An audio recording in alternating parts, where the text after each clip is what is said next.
The Dow Jones average up now 113 points on the day. The NASDAQ, though, up just 3 points right now. And our KSL weather, that rain is yet to go away, but that's what we expect. That's next. KSL News Time 102.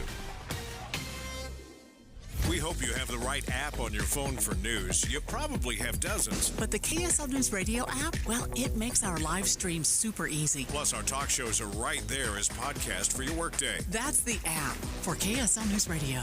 When words come out of our mouths and everything sounds fine, no one bats an eye. But if things come out a little jumbled or letters sound different than most, there's speech therapy. But did you know that speech therapy is used for more than just stuttering or disfluency? From articulation to expressive and receptive language to a simple act of swallowing that most of us take for granted, speech therapy can do amazing things for you, your health, and of course your sense of self. That's why Summit Speech Therapy is here. Summit Speech Therapy works with people of all ages, from infants and toddlers who have a difficult time feeding or eating, TBI, stroke, or coma patients, to children and adults with speech problems. So much of it is all related, and Summit Speech Therapy can help. Summit works with all insurance companies as well as private pay options, and the experience can be life-changing. With clinics up and down the Wasatch Front, including Murray, with no long waiting for an appointment. For more, visit summitslp.com. That's summitslp.com.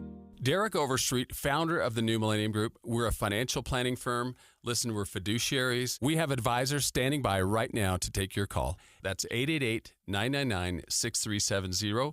888-999-6370. The reason you're going to want to call is we're going to help you retire 3 to 5 years before you thought possible. Now, imagine how that would be if you could actually retire 3 to 5 years sooner than your plan was. The way we do this is by putting together a step-by-step plan, taking into consideration any rental properties that you have, any pension income that you have, your Social Security. Listen, we put that all together for you in writing. It will allow us to build your income based on inflation. You know, inflation has been rapidly rising. You and I both need a plan that whatever we start out our income at, in 5 or 10 years, we're going to need 40% more income. So if you're one of those people listening and you'd like a plan in writing, give us a call at 888-999-6370. That's 888-999-6370, or go to utahsfinancialplanner.com. Introducing Yes Heating, Air Conditioning, Plumbing, and Electric. We're bringing all of Utah's favorite HVAC, plumbing, and electrical brands under one roof. Whether it's a small clog or a larger mainline sewer drain issue, the experienced technicians at Yes are ready to solve all of your drain problems. Take advantage of our 83 or It's Free mainline drain clearing special. Feel secure knowing the trusted professionals at Yes guarantee that if we can't clear it,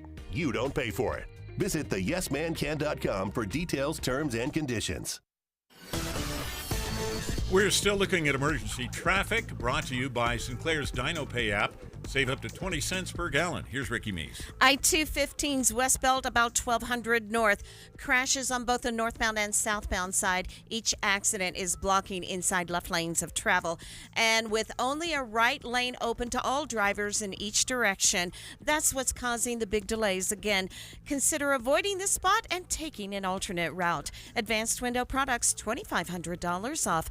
10 windows or more. AdvancedWindows.com. Affordable windows guaranteed. Ricky Meese in the KSL Traffic Center. KSL weather. The rain is supposed to taper off later today, and Utah's southern mountains are getting big snow out of this storm, about 12 inches. Partly cloudy tomorrow with a warming trend. Highs could reach 50 by the middle of next week. Right now we're at 37 degrees with a rain shower. I'm Dan Bomas from the KSL Common Spirit Health Studios. Listen online at kslnewsradio.com for Utah's news, traffic, and weather station. Inside Sources. Inside Sources. America's voice of reason. Boyd Matheson on Utah's home for elevated conversation. Inside Sources on KSL News Radio.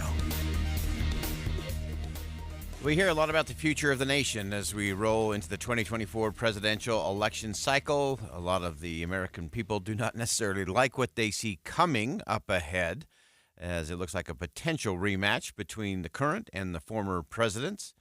There are various organizations that are thinking about alternative tickets. You have some independent candidates. The question beyond the headlines of all of that, we always talk about government of, by, and for the people. But have we devolved into, of, by, and for the elite. Let's begin. Think you know the news of the day? Think again with Boyd Matheson on KSL News Radio. So as we get our chance to just take our breath just a little bit in between the New Hampshire primaries and on to South Carolina and Super Tuesday over the next 6 weeks, it's also a good chance for us to really step back and see where things are, and are we really going about all of this the right way? Whether you fall to the political left or the political right, Democrat or Republican, independent, anywhere in between, I want to take a look at what is happening behind the scenes that is a little discouraging to me, not surprising, but it's important that we shine a little light on this so that as we, the people that are supposed to be having government of, by, and for those people, that we make sure we're keeping it in that space. I think that's a real important thing. We have seen so much of late in terms of what goes on behind closed doors in our nation's capital. We'll talk about that as it relates to what's happening with Ukraine funding and issues at the border, where things are being done behind closed doors with a very small number of representatives and senators, as opposed to having a debate out in the open. We're going to talk about the elections and who's controlling, who are the gatekeepers that are deciding who can be on the ballot and who can't. We'll talk about the power of politics in terms of which parties are pushing candidates to get out or stay in. We'll look at the donor class and who they're funding and why. And we'll also take a look at capitalism and how crony capitalism may be a big part of the problem in all of this. So stay with us. We're going to have a fantastic first hour of the show here on Inside Sources. And so as we look at this, I actually want to start just with something we've been covering throughout the day here on KSL News Radio. Dave and Debbie talked about this earlier today, the leak of an audio showing someone from the Republican Party, the chair of Arizona, attempting to bribe Senate candidate Kari Lake, trying to incentivize her to not run for the U.S. Senate. Is there a number at which I can be bought? not be bought? That's what it's about. You can take a pause for a couple of years. No. And then go right back to what you're doing. No. 10 million, 20 million, 30, no. A billion, no. This is not about money. This is about our country. So that's Kari Lake and running for the United States Senate in Arizona, and obviously recording a conversation with a representative from the Republican Party who's saying, hey, what's the number? How much money do you need to stay out for a cycle and come back and run in 2028? She said, no thanks, we'll pass. But this is not uncommon. Political parties put pressure on people to get out of races. You're seeing that right now on the Republican side as it relates to running for president. And so that's an interesting component in terms of who has that kind of power to nudge somebody out with a nice job or a good gig or just a little bit of cash. Now, there's also another component to that. This one is significantly disturbing in my book. Former President Donald Trump on X, formerly known as Twitter, said that anybody who makes a contribution to, I won't use the pejorative for Nikki Haley, because I think that's beneath the office of anyone running for president. It says anyone who is contributing to her campaign from this moment forward will be permanently barred. We don't want them. We won't accept them because we put America first and always will. So there you have the presumptive nominee for the Republicans saying, if you donate to anybody but me, you're out. I win, you lose. You'll have no access. You'll have no power. You'll have no influence. So don't donate to my opponent. So that kind of political pressure and threat, I would say, by the way, that it is not a big jump from threatening donors to going after political opponents. We've seen this in our nation's history as well. It never ends well. When you have people who say, okay, it's a zero-sum game, and if you're not with me, you're against me. And if you're donating to anyone else, you're supporting anyone else, you're not on my side, then you're out. And so that's one way that political elites and economic elites, for that matter, control the levers of power and try to determine who you and I actually get to vote for in election cycles. So we're watching that play out. So we're going to shine a little light on that. I thought it was also interesting today. We talked yesterday on the program about those who are trying to determine and control who is actually on the ballot. We talked about some of the third-party organizations like No Labels, who has mentioned that they may put together a ticket and run as a third party. You've had groups coming out of the woodwork from the left and the right, crying foul, going after, targeting. Very interesting today in the Wall Street Journal, former Attorney General William Barr talked about this. He's not part of No Labels, but he is very concerned that you have these partisan organizations, again, from the left and from the right, who are worried that having a third-party candidate will be unhelpful to who they want to win. So they're filing lawsuits, they're targeting, they're literally blocking ballot access to qualified organizations, and that does not enhance democracy in our constitutional republic. And so former Attorney General Barr said, look, this is something we've got to look at as a civil rights issue. And why is it so difficult? Why has the bar been set so high in terms of registering as a political party and gaining access to the ballot in all 50 states? In fact, I want to go back now to Robert Kennedy Jr. When he decided to run as an independent candidate. He actually said something that resonated with me that I think we all need to think about in the midst of all of this political shenanigans. If we wait for someone else to liberate us and unite us, no, then it's not possible. It becomes possible when we decide to take action ourselves. Democracy doesn't come about as a gift from oppressive elites and authorities when they finally relent. Democracy comes when people choose to exercise their power. Democracy comes when people choose to exercise their power. It is not gifted down from the elites, and yet it is those elites that are really controlling us. And I watched this. I watched this on the Republican side, traveling across the country, working with different candidates, and you could see that those in power, the establishment folks within the party, not only could they take out an opposing candidate, they could take out the vendors, the suppliers, the pollsters, the consultants that helped those candidates. That's a scary thing. I watched it happen. People who decided they were going to be done with the status quo and they were going to support and use their personal skill and talent to help another candidate, an insurgent candidate, a new candidate, an upstart candidate, and they watched their entire business evaporate because they were blackballed. They were labeled, don't touch them, and so then that elite can control who has access. Because to run a campaign and win, you got to have consultants, you got to have good pollsters, you got to have good vendors and suppliers and organizers.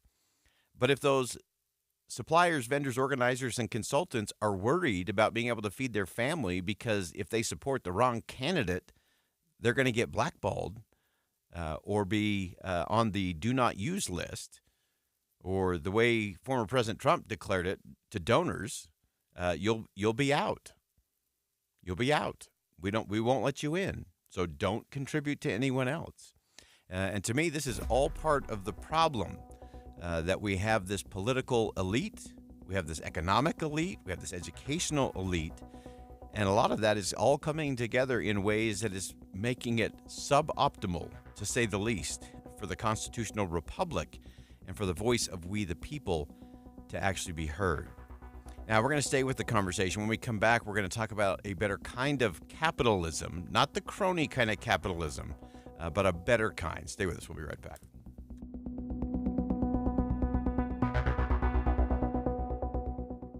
Think again on Inside Sources with Boyd Matheson.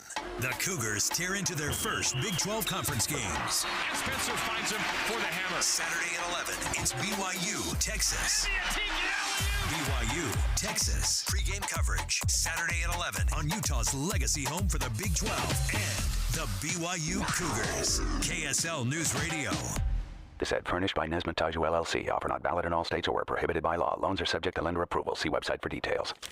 Honey, the credit card bill came, and we're maxed out. Great. Maxed out cards, rent is due, bills are piling up. We just need some extra cash to help us get by. We should do what my brother did. He went to 27cash.com and got $3,000. With our bad credit? 27cash.com is different. They're one of the largest personal loan networks. They can help people with any type of credit get up to $5,000. I'm sure there's a lot of paperwork. Nope. My brother said it was fast and easy. He did it right from his phone. If you have a regular source of income, you can be approved for a loan of up to $5,000 in minutes, and your cash can hit your bank account as soon as the next day. Our lenders have millions of dollars to lend regardless of your credit history. Great news! I went to 27cash.com and we'll have our money as soon as tomorrow. Wow, that is fast. If you need extra cash, go to 27cash.com. That's 27cash.com. 27cash.com. The Management Minute is a service of the MBA program in the John M. Huntsman School of Business at Utah State University. I'm Professor Scott Hammond. The pressure of winning is what a sports team is all about. One coach says stress builds character. But the best work teams are about persistence and endurance. Pressure is reduced. Stress is managed. Rescue teams, firefighters, police SWAT, surgical teams, most great work teams engage in what is called critical incident stress management. If they have a high-stress mission, something goes wrong, or it just builds up, they gather, discuss, and resolve, sometimes with the help of a trained facilitators. Learn more about what the best work teams do to manage stress and remain productive in an MBA from Utah State University. Go to utahstatemba.com. That's utahstatemba.com. I'm Scott Hammond. Hope to see you in one of our classes. God, I'm so stressed. It's a brand new year and our business is busier than ever. Ooma. What is that? Meditation? I'm recommending the Ooma cloud phone system with auto attendant and more than 35 features. Ooma? Yep. Switching to Ooma is a cinch. Starts at $19.95 per month per user, plus taxes and fees. Ooma. Now you're feeling it. Visit Ooma.com. That's OOMA.com to learn more. Ooma. Smart communications for the smarter business. Not completing high school is more of a social thing than it was an academic thing. Even though all these years have passed, I still had that longing to have my diploma. At age 30, Carissa finished her high school diploma. If you're even considering getting your high school diploma, you can do it. No one gets a diploma alone. If you're thinking of finishing your high school diploma, you have help. Find free adult education classes near you at finishyourdiploma.org. That's finishyourdiploma.org. Brought to you by the Dollar General Literacy Foundation and the Ad Council. Getting help with electrical repairs is easier than you think. All you have to do is call Any Hour Services or schedule an appointment at anyhourservices.com. No one helps more homeowners than Any Hour Services. With the three things you need to know this hour, I'm Dan Bomas. First, our local reservoirs are doing fine. The Great Salt Lake has been rising, but Lake Powell still has a long way to go. Second, the Utah Senate passed the bill that eliminates diversity, equity, and inclusion programs at Utah's public colleges. It also passed the so-called bathroom bill, but that's been amended so it doesn't apply to restrooms in public buildings anymore. Third, the U.S. economy is still growing at a pretty good clip. New numbers show GDP up 3.3% compared to the fourth quarter of last year. 37 degrees with a rain shower in Salt Lake City. Back to Inside Sources on KSL News Radio. Get deeper insights on the news from Inside Sources. Welcome back to Inside Sources here on KSL News Radio. It's great to be with you today. As always, I am Boyd Matheson. If you missed the first segment, we've been talking about the elite, the political elite, the economic elite, the educational elite, and how all of that is coming together in so many different places. We hear everything from former President Trump threatening donors, don't donate if you're a big money donor to Nikki Haley's campaign, or you'll be boxed out, blackballed, no access when he retakes the White House, which is his plan. Interesting kind of threat. We often talk about the wealthy and the well-connected and how that plays out. And that led me back to a piece in Reason from last year that to me really captures it. We often hear about capitalism and we kind of lose that meaning in terms of the purity of capitalism, what it is and what it isn't. But we get lost in this political capitalism, which is where it is the wealthy, the well-connected, who you know, that really makes the difference. And so really pleased to have joining us back on the program again, Veronique Dorougis, contributing editor at Reason. She's also a senior research fellow at the Mercatus Center at George Mason University. The piece was called A Better Kind of Capitalism. And Veronique, welcome back to the show.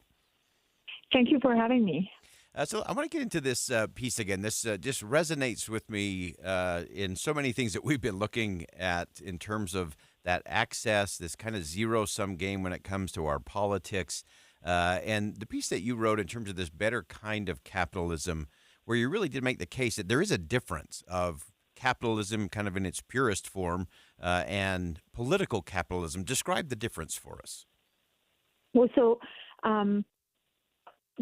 I think the best way to talk about this is that I think there is a big difference between what capitalism is as a system and what we call capitalism today. There's a big confusion between the fact that not everything that is pro-business is actually really capitalism.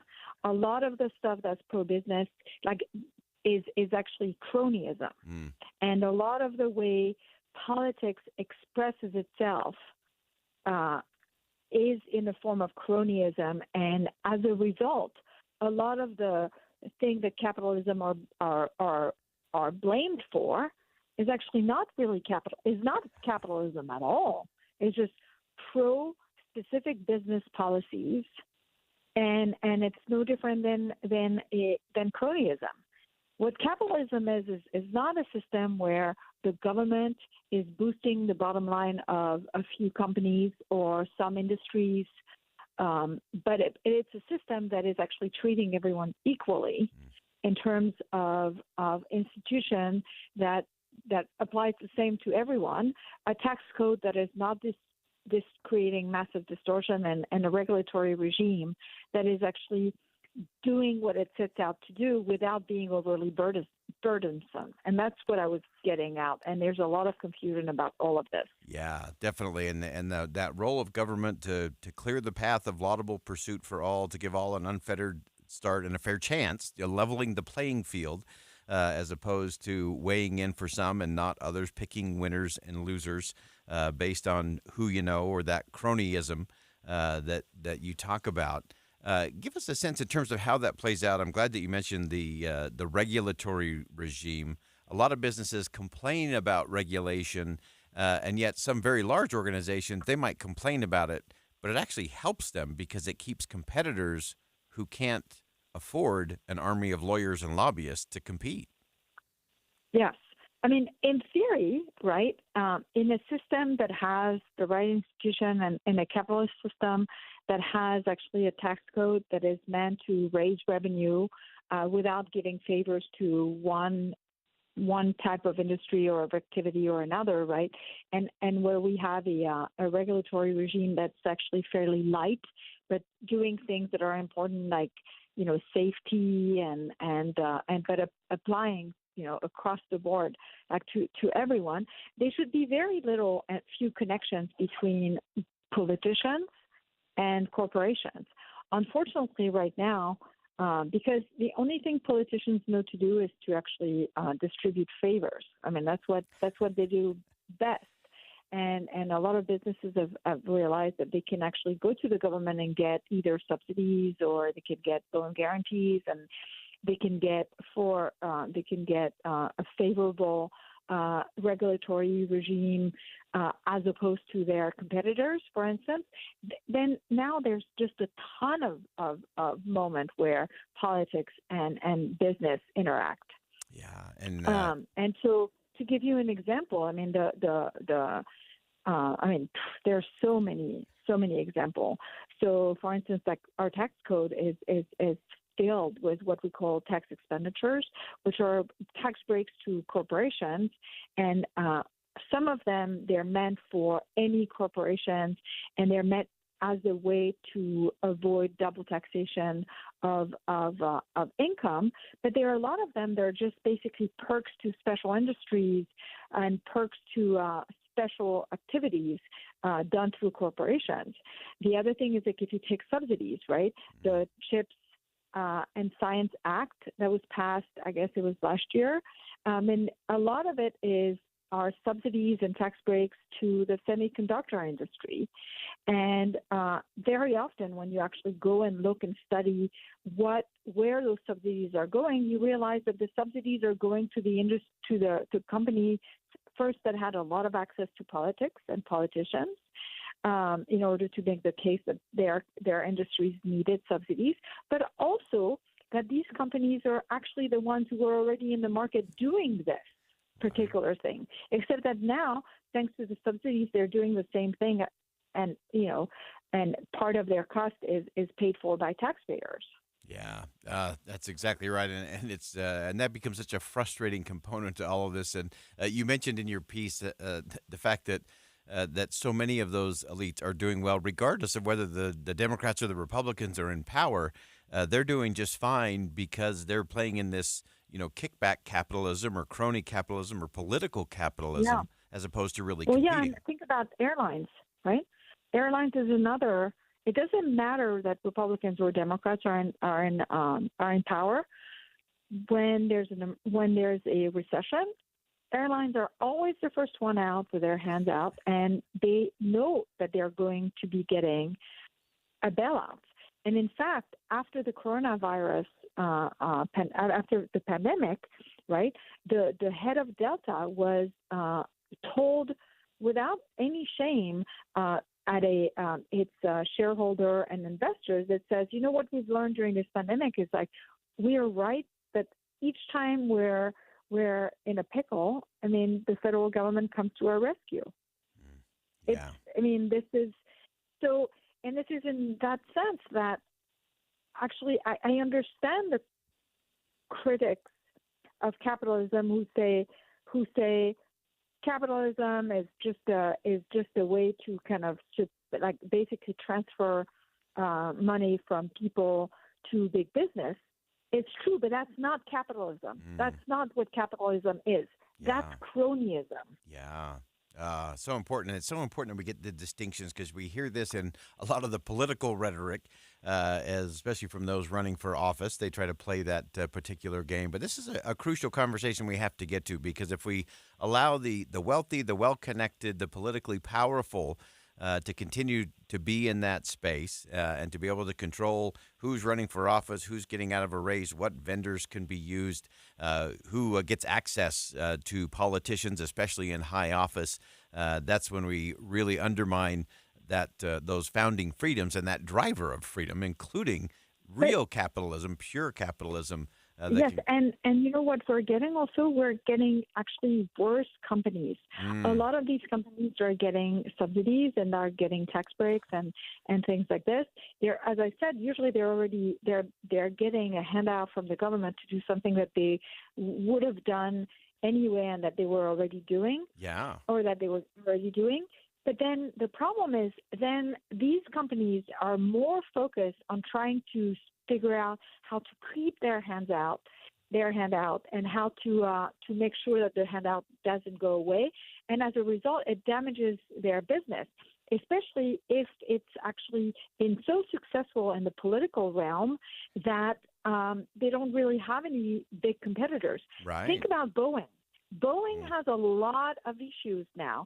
Now, I'm not going to say that a lot of the problem that they have is directly related to to all the subsidies and all the handouts that the company has, but to some degrees it does. Yeah. It's not entirely its close connection to government, but certainly it's got to play a role. The fact that Boeing knows that no matter what, it's going to be bailed out, that it's been getting subsidies and through different agencies over the years, and it doesn't really have to compete. Yeah, that's with right. anyone.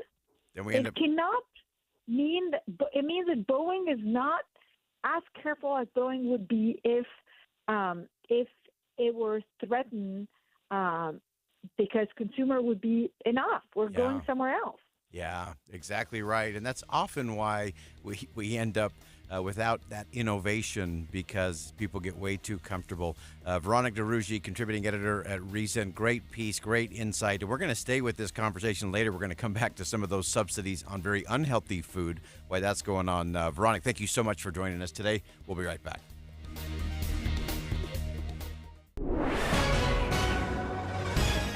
It's 1:31 at KSL News Radio. I'm Dan Bamas. KSL's top story this hour. Another big data center is coming to Eagle Mountain. The Tract Company has acquired 600 acres for the new facility. It'll use more than 400 megawatts of power when it comes online in 2028. Meta, the parent company of Facebook, already has a data center in that community.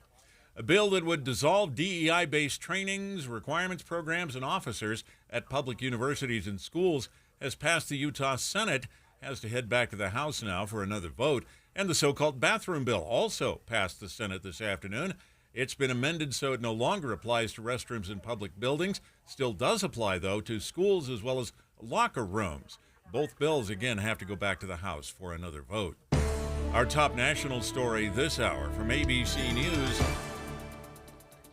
Former President Trump took the witness stand today in New York City in the E. Jean Carroll defamation case. ABC's senior investigative correspondent Aaron Katersky reports from outside the courtroom in New York.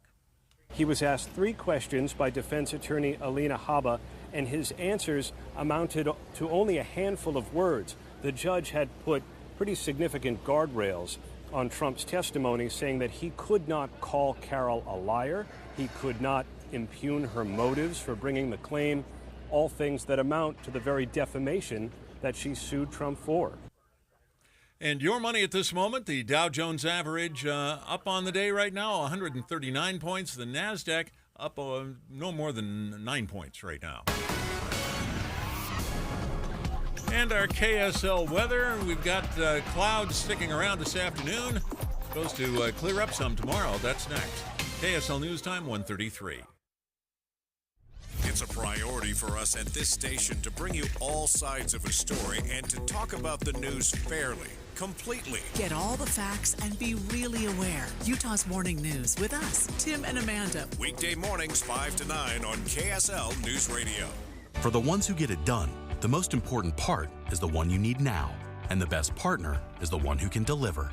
That's why millions of maintenance and repair pros trust Grainger, because we have professional-grade supplies for every industry, even hard-to-find products. And we have same-day pickup and next-day delivery on most orders. But most importantly, we have an unwavering commitment to help keep you up and running. Call, click Grainger.com, or just stop by. Grainger, for the ones who get it done. Do you find yourself stuck in a timeshare? Get the real facts about the timeshare industry and your options for cancellation. Chuck McDowell, founder of Wesley Financial Group, has put together a free information guide that reveals the secrets the timeshare industry doesn't want you to know, including the 5 ways to get rid of your timeshare. Call now and get this timeshare cancellation guide absolutely free. Call 800-838-6161. That's 800-838-6161. 800-838-6161. Do you enjoy fishing, hunting, or just soaking in the beautiful outdoors? Then check out the KSL Outdoors Show, airing Saturdays at 6:30 p.m. and midnight on KSL 5 TV. Outdoors with Adam Eagle is a unique show that takes viewers on a journey through Utah's beautiful backcountry. Watch it live every weekend or find the KSL Outdoors Show on YouTube, Facebook, and Instagram. It's the KSL Outdoors Show, brought to you by Camp Chef. It's the Boat Show, February 1st through the 4th at Mountain America Expo. Save $2 at UtahBoatShow.com. The Boat Show, fun for the whole family. We're still looking at emergency traffic right now, brought to you by Sinclair's DinoPay app. Save up to 20 cents per gallon. Here's Ricky Meese. 2 crashes involving tractor trailers on both sides of I-215's West Belt at 1200 North. We do have more lanes of travel open in each direction, but residual delays continue. Again, this is the spot you want to avoid. It's I-215's West Belt at 1200 North, both north and southbound seeing delays. With fresh snow comes fresh tracks at Murdoch Hyundai. Right now, receive 0% for 3 years on the Tucson or Santa Fe. Ricky Meese in the KSL Traffic Center. KSL weather, the rain and snow showers will taper off, they tell us, later today.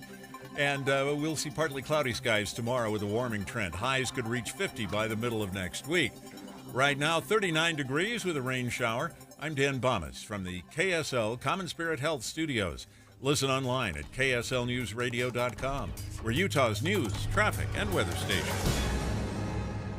Inside Sources. Inside Sources. America's voice of reason. Boyd Matheson on Utah's home for elevated conversation. Inside Sources on KSL News Radio. Well, we started the show talking about some of those elites, political, economic, educational, that are all trying to control the options in terms of how things get done, especially as it relates to elections. We talked about capitalism in the last section, and not just the traditional kind of capitalism. It's easy for people to complain about capitalism, but it's really not capitalism. It's crony capitalism. It's political capitalism is where we really get into trouble. And if you missed that last segment, we had Veronica DeRugy on from Reason talking about how the well-connected, the wealthy, the organizations that can afford to have an army of lawyers and lobbyists pushing their causes are the ones that get subsidies. We're going to come back to subsidies coming up here at 1:50, talking about some of the amazing and kind of mind-numbing subsidies around some things that aren't even all that healthy for us anyway. So we'll get back to that in just a second. But we're going to talk about one other area where it isn't about the voice of the people. It's about the voices behind closed doors. And behind closed doors, you can rarely hear the voices of the people. And so we're going to go to the issues of the border and Ukraine. And as we've been reporting and following along with that, of course, there's been a group of negotiators in the Senate talking about border security. That has been connected with funding for aid to Ukraine, aid to Israel, and Taiwan as well. So bundling all those together.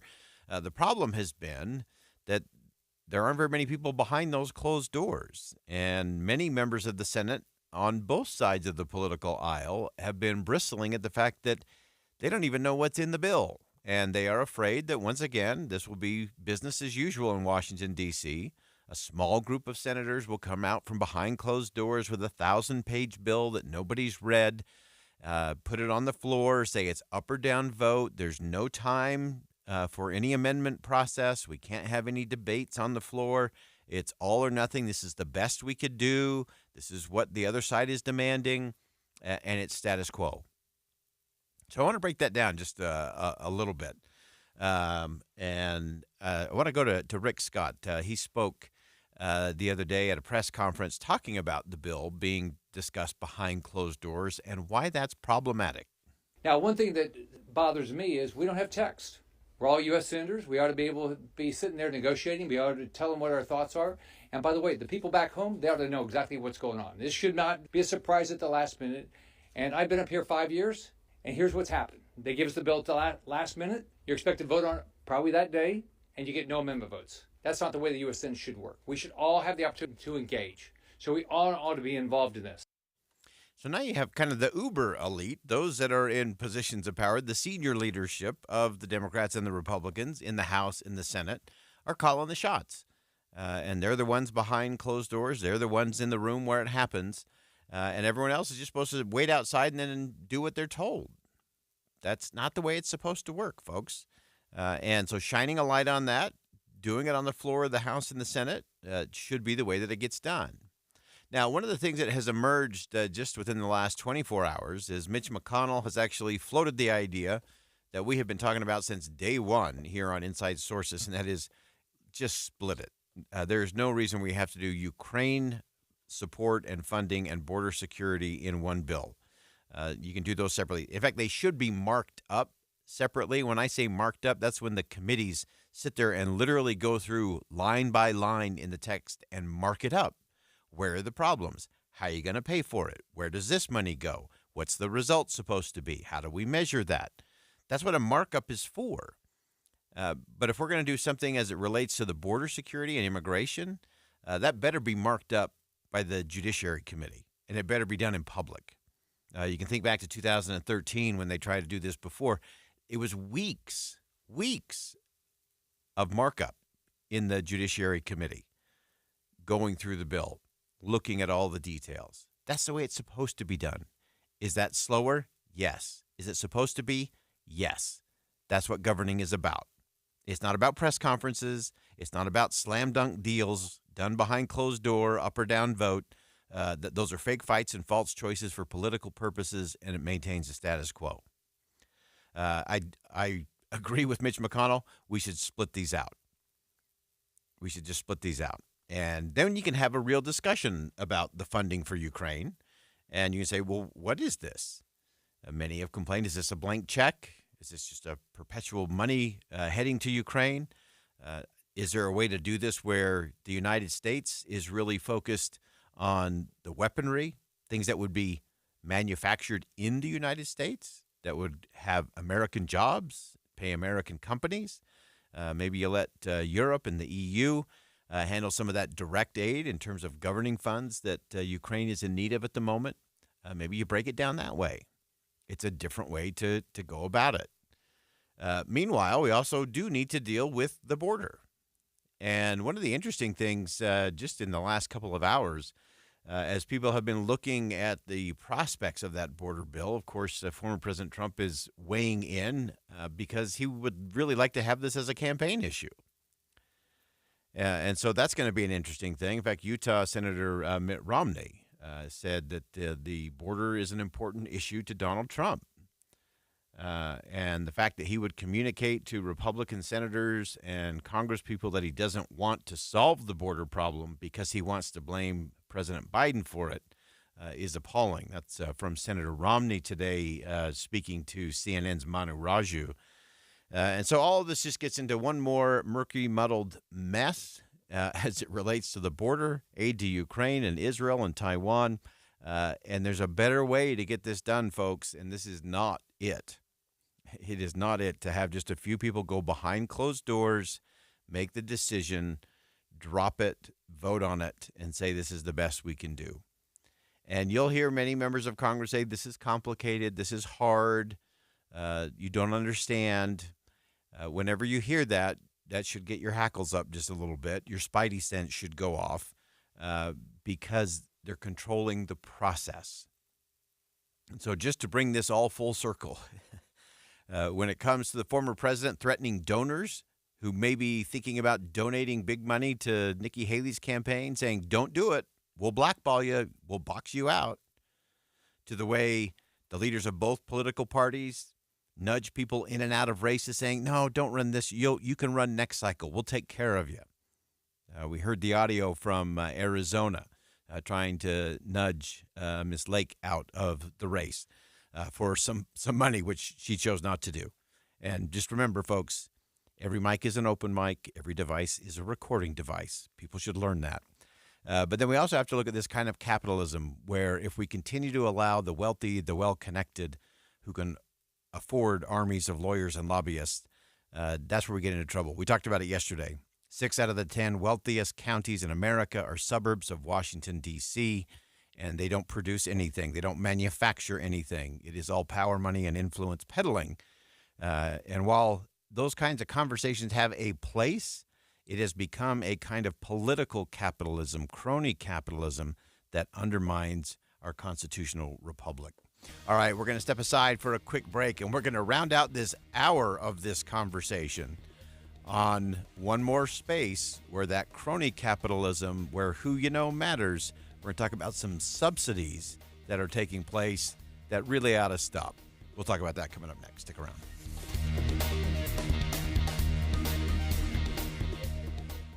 Hi, I'm Henry Winkler. My eyes are very important to me. My eyes connect me with things I love. I loved my late father-in-law dearly. He always lit up a room, but his vision dimmed with age. He had age-related macular degeneration, or AMD. And since partnering with Apellis, I've learned there's an advanced form of the disease called geographic atrophy, or GA. His struggle with vision loss made me want to help others know about GA's warning signs.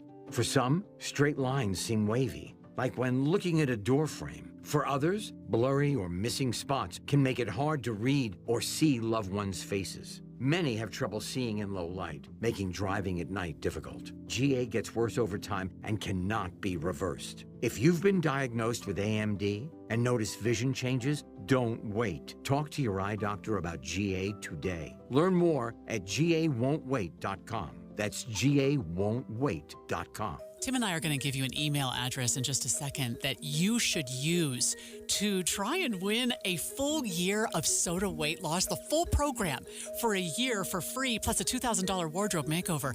But I know some of you have probably heard us talk about how I've lost 34 pounds. Your daughter, Tim, lost, what, 42? 42 pounds. I did it in less than 3 months, and that was 2 years ago. But everybody comes to this program for a different reason. All the other programs out there push the drugs, and I wanted to do it not using drugs. That's John, and his idea was, I want to do it in a healthy way so I can maintain it. Yeah, and look, there's no drugs, there's no counting calories. This isn't a fat diet. It's not a diet at all. They teach you how to look at food differently and keep that weight off, which is the main message here. But if you keep that weight off, you're going to need new clothes. So more now about the Shape Up Showdown, where you could win a full year of Soda's amazing program and $2,000 worth of wardrobe change. Email ShapeUp to SodaWeightLoss.com. Soda Weight Loss, SOTA, stands for State of the Art.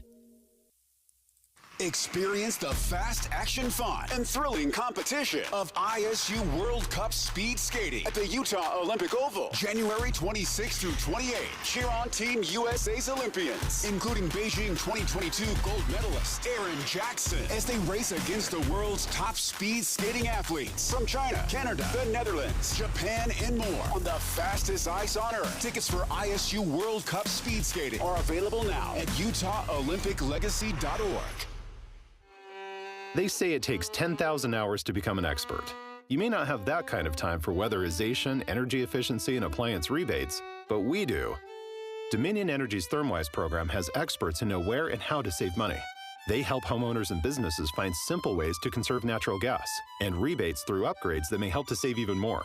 We put our energy into helping you conserve it, so you can spend your 10,000 hours becoming an expert in what matters to you.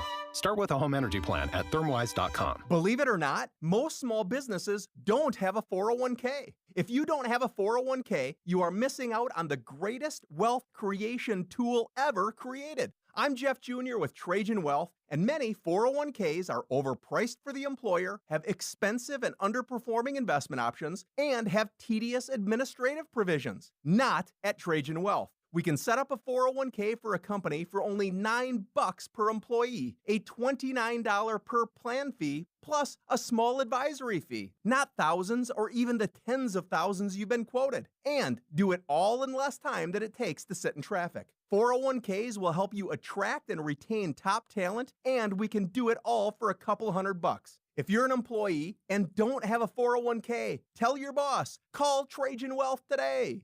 Call 801-899-7600. That's 801-899-7600. Services offered through a third-party partner. KSL Broadcast Group contests are open to participants 13 years of age and older that are residents of Utah, Idaho, Wyoming, and Nevada, unless otherwise specified. Employees or agents of the station, Bonneville International Corporation, or other area radio stations, or any entity associated with the contest may not enter. Persons who have won in the last 90 days from a station contest or event are not eligible. Full general contest rules are available at KSLNewsRadio.com. KSL and the Movie Show will be at My Hearing Centers this Friday from 10 to 1. My Hearing Centers changes lives through better hearing. Visit myhearingcenters.com. With the three things you need to know this hour, I'm Dan Bonas. First, two controversial bills passed the Utah State Senate today, the so-called bathroom bill and the bill that eliminates DEI in Utah's public colleges. Second, a big new data center is planned for Eagle Mountain. The company building it has bought 600 acres. And third, the judge in E. Jean Carroll's defamation case put some strict limits on what former President Trump could say today in his testimony. 39 degrees with a rain shower in Salt Lake City. Back to Inside Sources on KSL News Radio. Hear elevated conversation on crucial issues. Boyd Matheson on Inside Sources. We're rounding out the hour. We've talked about a lot of things that happen at the very highest levels of government, including picking winners and losers. Some of the things that happen behind closed doors, nudging people in and out of political races, political parties, making it almost impossible for a third party to get on a ballot. And on it goes with the political and economic elite. And often that happens in terms of influence, that influence of the wealthy and the well-connected, those who are able to lobby heavily. And we want to take one last look as we round out the hour, looking at some of the things that the government subsidizes. Now, the government has done that over the years for a variety of reasons, including with America's farmers and with food. And we want to take a little deeper dive on that. Great piece. Caroline Malier is a fellow at the R Street Institute. It focuses on finance, insurance, and trade. And Caroline, welcome to the show. Hey, Boyd. Thanks so much for having me. Hey, let's dive into this. You're saying today that the government should just stop subsidizing unhealthy food. Yeah, and that's a tricky and complex topic. We certainly understand that. But I think that it's pretty well known we've got some serious obesity and overweight issues in the country. We've got 40% of American adults who are obese, and 20% of children, which is really sad. And we've even got, this is really jarring, we've got more than 70% of adults 20 and over who are either overweight or obese. So that 40 and 20, that's only the most severe form here. So there's certainly a lot of factors that go into that. But one thing that we see at R Street Institute is, the choices in subsidy programs that go through the federal crop insurance program. And we see a lot of fillers. We're not talking about subsidizing, broccoli and lettuce and strawberries. We're talking about subsidizing corn and soy. And you look at any of the packaged products that are probably in most of our houses, you're going to see a bunch of those filler ingredients in what is essentially the junk food that we consume. So fascinating. And as we kind of led this segment, the government has used this program really as a safety net for farmers, the federal crop insurance program. And again, that's been around for a long time. And of course, that's designed, if there's a natural disaster or a bad crop or bad weather or whatever it may be. But now as you continue to go down this path, I just think this is so fascinating that we're still subsidizing in such a big way things like corn and soy that's mostly going towards a lot of these foods that don't have a whole lot of nutrients in them. So kind of connect the dots for us on that in terms of what is subsidized and why, and then the impact that's having on our health.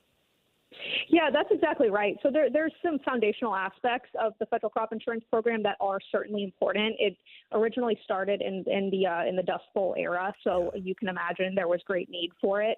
And in terms of food security, which relates to national security, it is overall, something of an important program. We want to have some of those sort of safety nets. However, as is often the case, or I would even argue always the case with government programs, they get more bloated, they get bigger, they get more prone to outside influences. So 94% of federal crop insurance support, which, mind you, that means American taxpayer dollars, goes to just 6 crops. That's corn, soy, wheat, cotton, peanuts, and rice. One of those we don't even eat, cotton. The others, as we've discussed, are a bunch of cheap fillers. We're talking corn syrup, we're talking soybean oil, and these are kind of things that they're really high caloric items that aren't providing any nutrition. They're not doing good things for the body when you consume them. And they're one of the many factors that are driving up those obesity rates across the country. And what is behind that? Well, we would argue there's certainly a variety of factors at play, but there's lobbying efforts. There's a lot of influence that's going on behind the scenes. And I do want your listeners to know we're not talking about your kind of everyday mom and pop farmers here.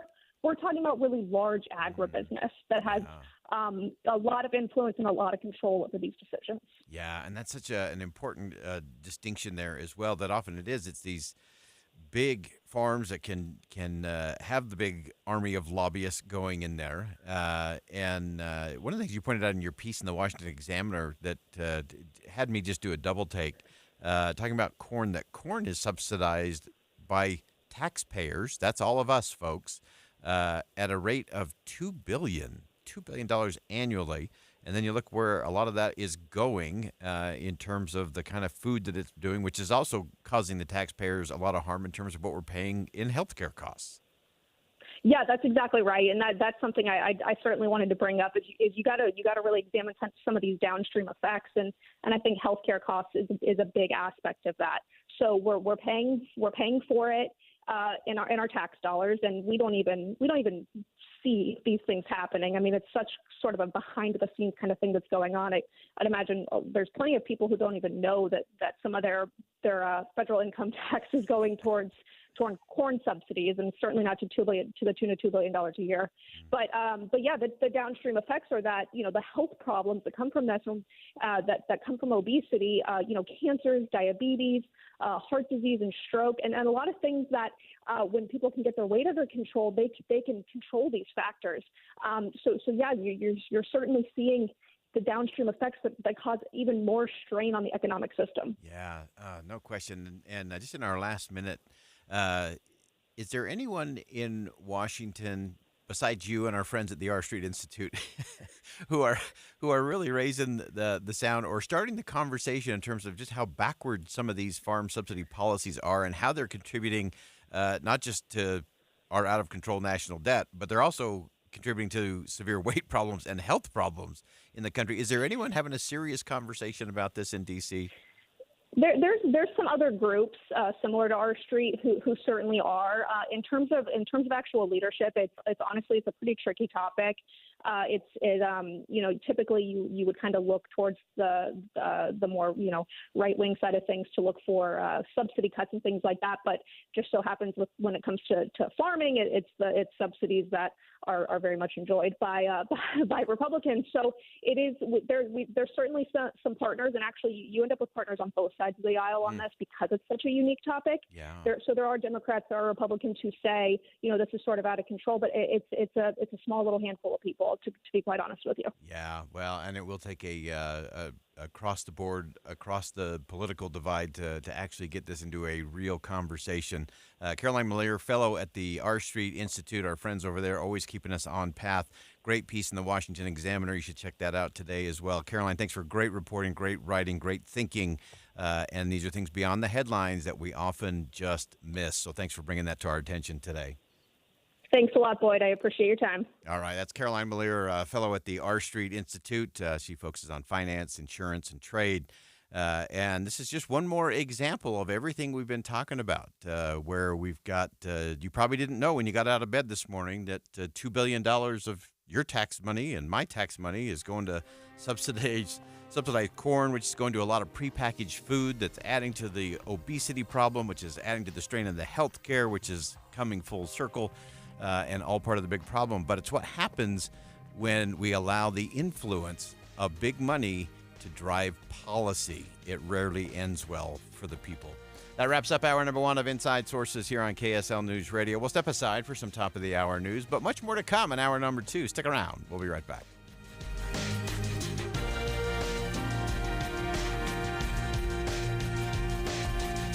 KSL FM Midvale. KSL Salt Lake City. From the KSL Common Spirit Health Studios, this is KSL News Radio. Utah's news, traffic, and weather station. It's 2 o'clock at KSL News Radio. I'm Dan Bomas. KSL's top local story this hour. One person was seriously injured in a series of crashes on I-215 on the west side of Salt Lake City this afternoon. Two semis were involved, one on the northbound side, one on the southbound side, and also a couple of other vehicles, and one person from those other cars had to be taken to the hospital. Another big data center coming to Eagle Mountain. The Tract Company has acquired 600 acres for that new facility, which will use more than 400 megawatts of power when it comes online in 2028. A bill that would dissolve DEI-based training requirements, programs, and officers at public universities in Utah passed the Utah Senate this afternoon. One of two controversial bills that was up for a vote today in the Senate. And they both will now go back to the House because they were amended in the Senate and will now have to stand up to another vote. The man accused of killing a Provo police officer is going to trial after 5 years. Matt Frank Hoover is accused of shooting and killing Officer Joseph Shinners while Shinners was attempting to arrest him for probation violations. Our top national story this hour: 8 years and 4 billion miles since launch day, NASA's team finally has opened the OSIRIS-REx satellite capsule. KSL News Radio's Dale Spalding has more on what they're finding inside. 2 bolts stuck tight on the satellite, and only a handful of tools approved inside NASA's sterilized analysis lab to open it up. The OSIRIS-REx satellite has infuriated scientists trying to crack the thing open since it touched down in September 2023, but they finally did it.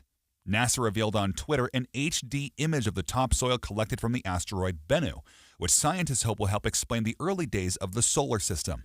They'd planned on collecting just over 2 ounces of soil. They gathered nearly 2.5 on the outside of the containing unit alone. We'll keep you posted on what NASA finds. Dale Spalding, KSL News Radio. And your money at this moment, the Dow Jones average is up on the day right now, 242 points, taking a steep climb toward the end of the trading day here. NASDAQ is up 28 points right now. Our KSL weather: the rain will eventually stop, they tell us. That's next. KSL News Time 2:02. Here's a way to get breaking news updates anywhere you go. At the store or in a work meeting, you can get breaking news on your phone. You can quickly read it, swipe, or click for more. It's super discreet, super fast. That's the app for KSL News Radio. Derek Overstreet, founder of the New Millennium Group. We're a financial planning firm. Listen, we're fiduciaries. We have advisors standing by right now to take your call. That's 888-999-6370. 888-999-6370. The reason you're going to want to call is we're going to help you retire 3 to 5 years before you thought possible. Now, imagine how that would be if you could actually retire 3 to 5 years sooner than your plan was. The way we do this is by putting together a step-by-step plan, taking into consideration any rental properties that you have, any pension income that you have, your Social Security. Listen, we put that all together for you in writing. It will allow us to build your income based on inflation. You know, inflation has been rapidly rising. You and I both need a plan that whatever we start out our income at, in 5 or 10 years, we're going to need 40% more income. So if you're one of those people listening and you'd like a plan in writing, give us a call at 888-999-6370. That's 888-999-6370, or go to utahsfinancialplanner.com. Introducing Yes Heating, Air Conditioning, Plumbing, and Electric. We're bringing all of Utah's favorite HVAC, plumbing, and electrical brands under one roof. Get your home's electrical system running in peak condition by scheduling a $79 whole home electric inspection with the professionals at Yes Heating, Air Conditioning, Plumbing, and Electric today. The electrical experts at Yes are ready to help identify unsafe conditions and possibly prevent expensive repairs in the future. Proudly serving Utah for more than 45 years. Call now or visit theyesmancan.com for details, terms, and conditions. Valentine's Day is here. This year, give the ultimate gift. Name a star after your sweetheart. This is Rocky Moselle with International Star Registry. For 45 years, we've named millions of stars for celebrities, dignitaries, and individuals worldwide. For $59 and a call to 800-282-3333 or visit starregistry.com, you can give the most memorable gift. The star you name will be recorded in book form in the U.S. Copyright Office. Visit starregistry.com or call 800-282-3333. My doctor told me my blood pressure is borderline. I figured I could worry about it or do something about it. So I took control with Garlic Healthy Blood Pressure Formula. It works safely and naturally to help maintain healthy blood pressure with a custom blend of garlic, vitamins, and minerals. And it's odor-free. I'm taking charge with Garlic Healthy Blood Pressure Formula. These statements have not been evaluated by the FDA. This product is not intended to diagnose, treat, cure, or prevent any disease. The term natural references only the garlic in the product. Use as directed. This song doesn't have a name, but if it did, it'd probably be something about togetherness, because it's a collaboration, not between pop stars and producers, but between music therapists and kids. Music therapy is a treatment that doesn't involve medication or needles, and it's been proven to help children manage pain and contribute to faster healing. So it shouldn't surprise you, it's our favorite song. And just one way we partner with you for a life well lived. Intermountain Health, the power of we. Traffic and weather together, brought to you by Sinclair's DinoPay app. Save up to 20 cents per gallon Here's Ricky Meese. Big improvements on I-215's West Belt, where we had a crash on both the north and southbound side of the freeway at 1200 North. Now, the good news is everything on the southbound side has been cleared. All lanes of travel are open and the delays are gone. On the northbound side, we still have a left lane partially blocked at 1200 North, and the delays are easing, but still residual slowdowns back to I-80. But again, speeds are improving. Clear on the rest of your Salt Lake County freeways. Salt Lake Magazine calls Swan Lake breathtaking, featuring the timeless music of Tchaikovsky, performed live with the Ballet West Orchestra February 9th through the 17th. Buy tickets at balletwest.org. Ricky Meese in the KSL Traffic Center. KSL weather, rain and snow showers will taper off later today, and we could get a foot of snow in the southern mountains out of this storm. Partly cloudy skies tomorrow with a warming trend. Highs could reach 50 by the middle of next week.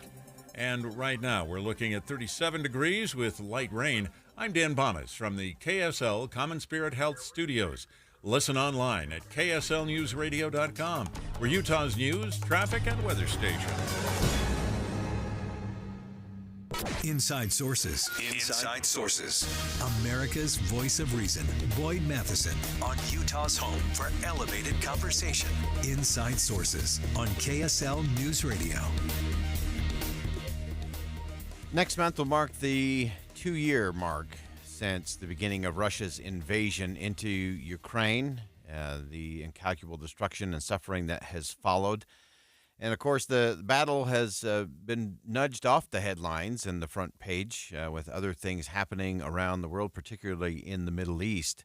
But when it comes to what is happening in Ukraine, let's get past the headline. Let's look at what's really going on. And is it time to lead, follow, or get out of the way? Let's begin. Think you know the news of the day? Think again with Boyd Matheson on KSL News Radio.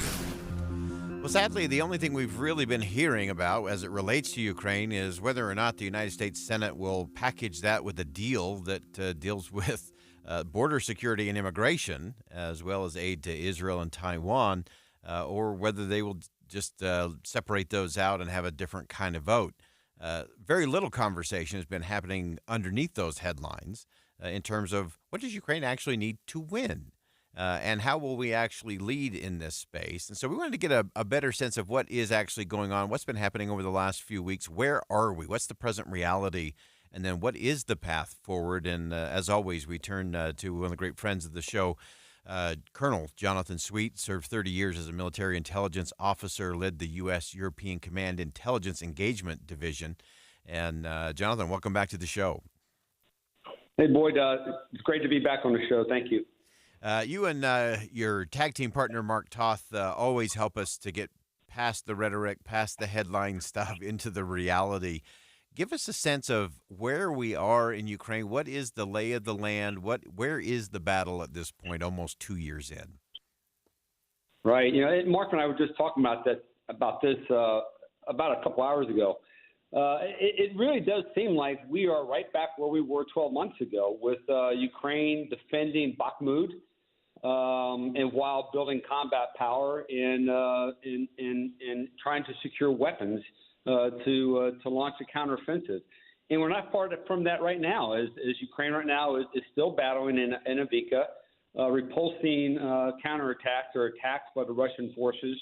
And at the same time, they are still out soliciting for weapons and ammunition, and they're going back to NATO, the EU, specifically Great Britain and Germany. But they're holding their own, and they are also conducting limited attacks, at least in Crimea and in the Russian mainland, via Storm Shadows and some of their own drone aircraft. Yeah, and so as we look at that, of course, some of the debate here is, again, I think it's often a false choice in terms of, is this just a blank check going to Ukraine? How much of this can just be tied directly to weapons, ammunition, munitions, artillery, and so on? What is the sense in terms of what is it that Ukraine wants most? What do they need most? And what is it going to take for the U.S. to be part of that solution? Well, the first thing it's going to take is a plan. And right now, I just don't see a plan. When I say a plan from the United States on how they're going to support the Ukrainian war effort. And I think that really is the bottleneck to the Republicans writing a check for $60 billion. They don't know what they're getting. They don't know what they're buying. They don't know what the end state is. And I think that is primarily the source of conflict between the two in Washington, D.C. But Ukraine needs a number of things. The first thing they need, obviously, is additional air defense support to protect the citizens that are being slaughtered in relentless attacks, missile and rocket attacks on the civilian population centers. And they also need, fundamentally at the ground level, artillery ammunition and small arms ammunition, because they are engaged in a fight every day, human wave assaults, meat assaults as they've been called, and repulsing Russian attacks. I believe yesterday upwards of 950 Russians they allegedly killed, in addition to all the tanks and the armored personnel carriers. So defensive, but if they're going to continue their offensive, they're going to need more firepower. They're going to need precision deep strike capability that we've spoken about in the past, and that starts with ATACMS. That starts with fighter jets. And wouldn't it be nice if Germany would also contribute the Taurus cruise missiles? Yeah, and so as you look at all of that, one of the things that you pointed out in a recent piece was this thing that we've really learned about dictators and authoritarians, and that is they are pretty transparent. They usually tell you what they're going to do, and then they do it. We've watched that with Vladimir Putin. You noted in one of your pieces that Vladimir Putin has said, "Look, we'll be here for 5 years if we need to," in terms of being in Ukraine.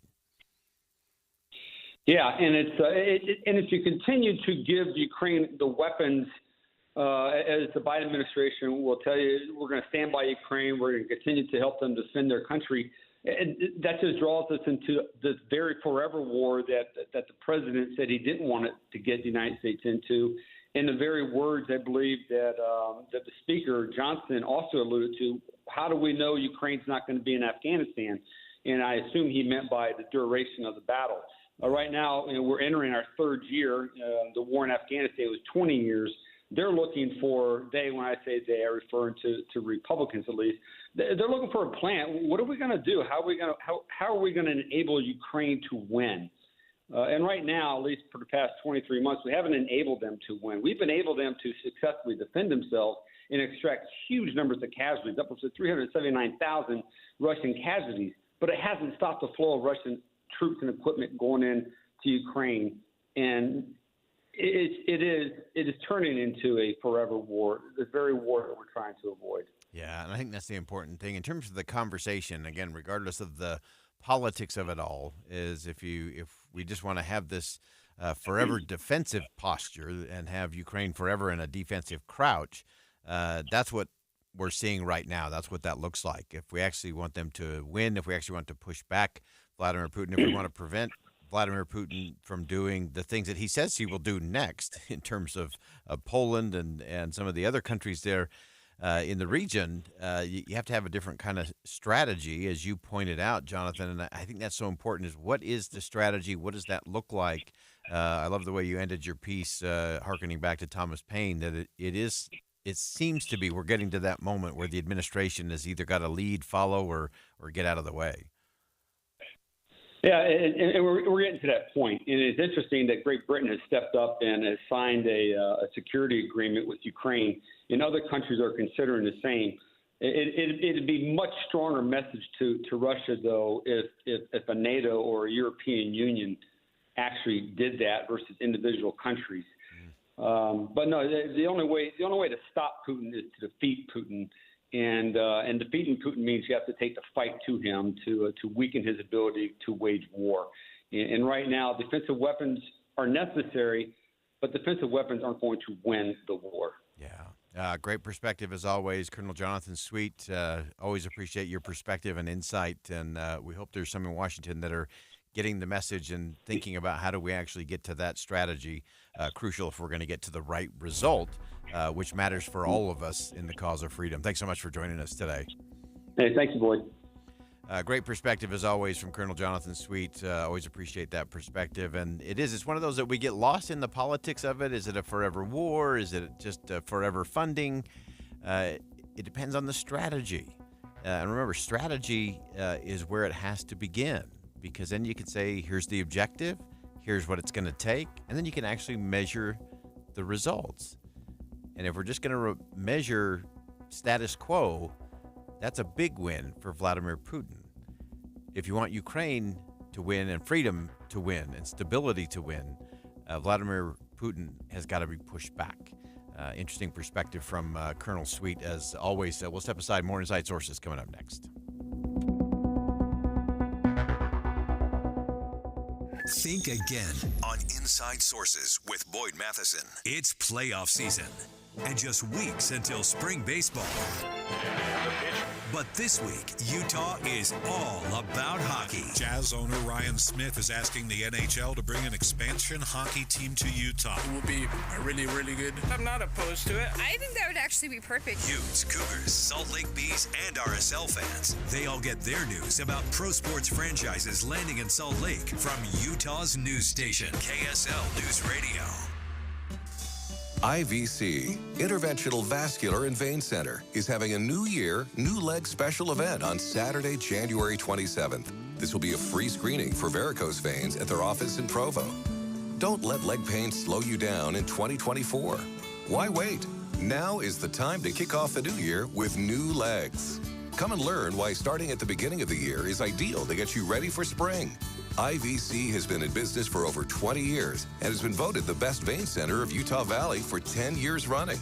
IVC's doctors, advanced practice providers, and sonographers will be on hand to answer your questions. So come see them Saturday, January 27th for a free varicose vein screening. Space is limited, so please RSVP right now. Visit ivein.com. That's the letter I, VEIN.com to schedule your New Year, New Legs free screening at IVC. Because life starts when the pain stops. Get the appliances you need right away at Lowe's. Explore the largest assortment of brands you trust, like Whirlpool, Samsung, and LG, in-store or online at the best values. Plus, take advantage of our everyday financing offers on top items, from refrigerators to laundry pairs. And there's more. Get your new appliances delivered or installed quickly at your convenience. Because Lowe's knows appliances, Lowe's knows home improvement. Subject to credit approval.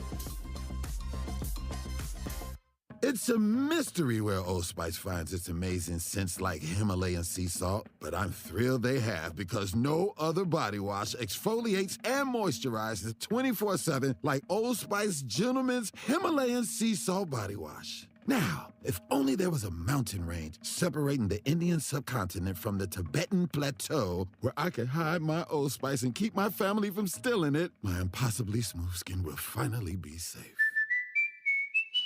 I'm getting vaccinated with Prevnar 20, a Pfizer vaccine. So am I, because I'm at risk for pneumococcal pneumonia. If you're 19 or older with chronic conditions like asthma, diabetes, COPD, or heart disease, or are 65 or older, you are at increased risk for pneumococcal pneumonia. Ask your doctor or pharmacist about Prevnar 20, pneumococcal 20-valent conjugate vaccine. It can help protect you against pneumococcal pneumonia in just one dose.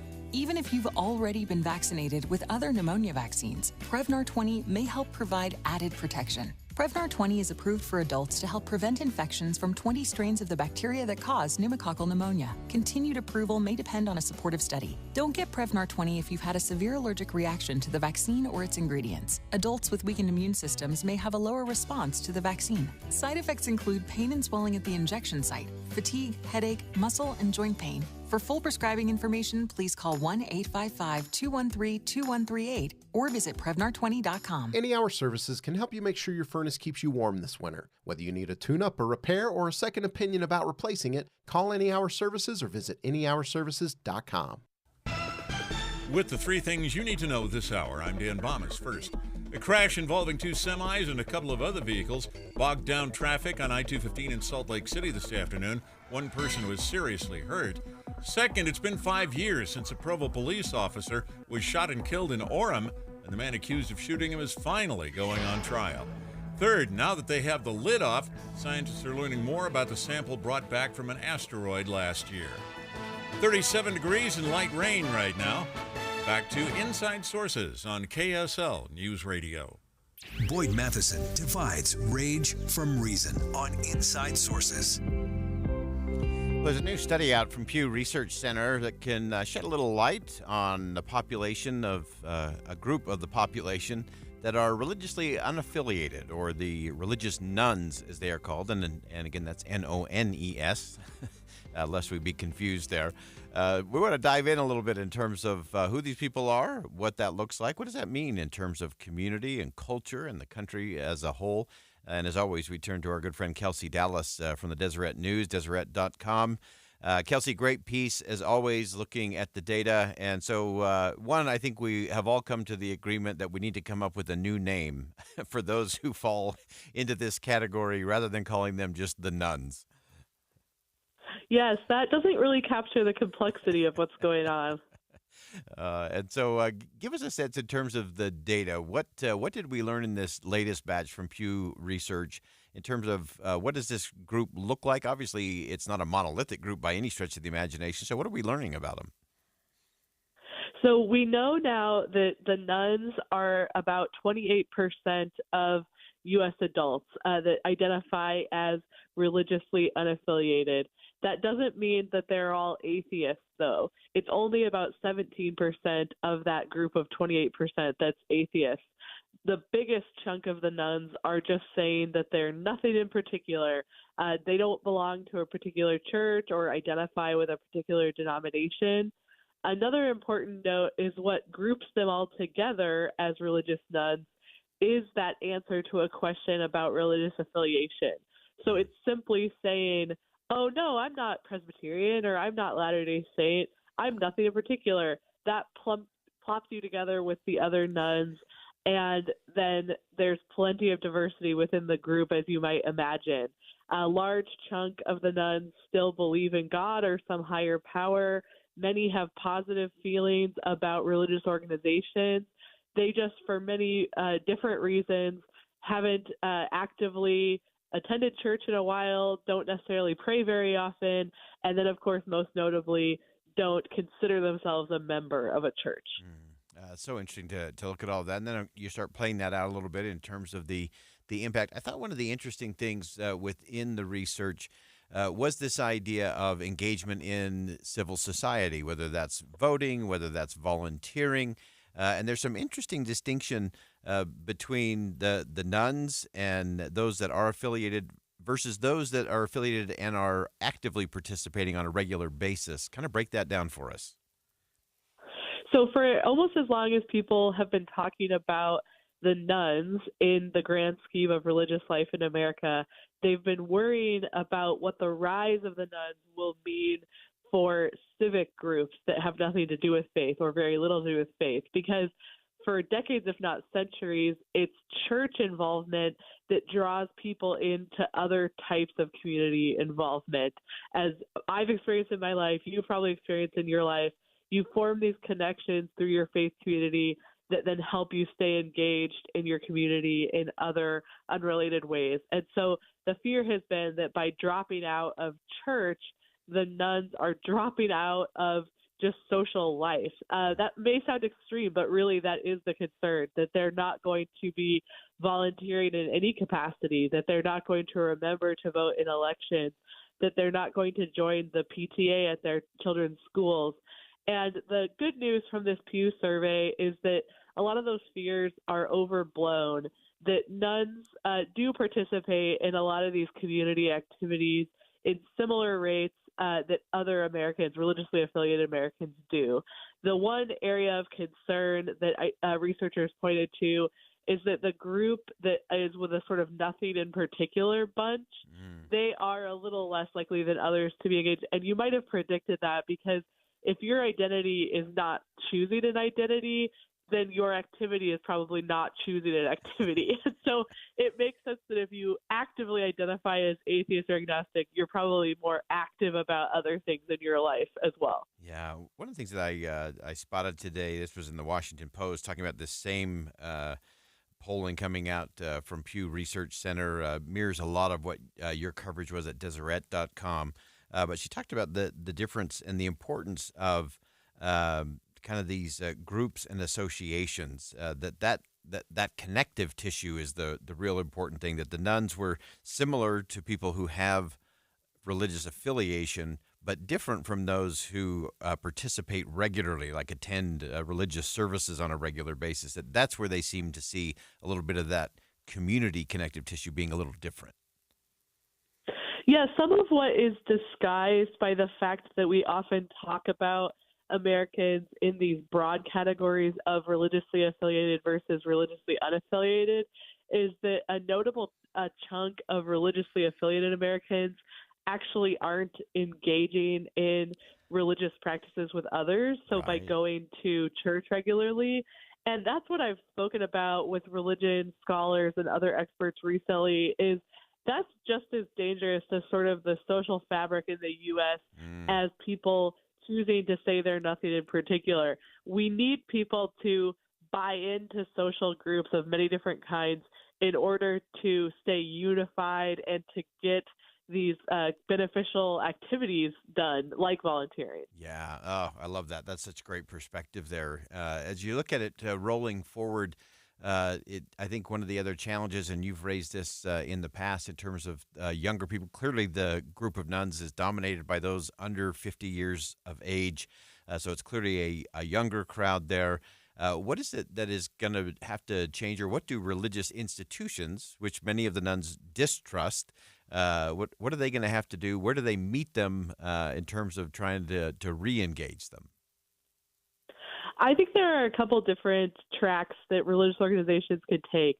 One is to have high barriers to entry so that once someone comes in the door, they really become captivated by these intense routines. And so you see a lot of interest these days actually in the more formal versions of Catholic practice or Orthodox Christianity, where people are having to be challenged to attend multiple services a week and pass these different classes to become members. And so it can become kind of addictive, like I'm going to make it through all these obstacles and then be really embedded in this community.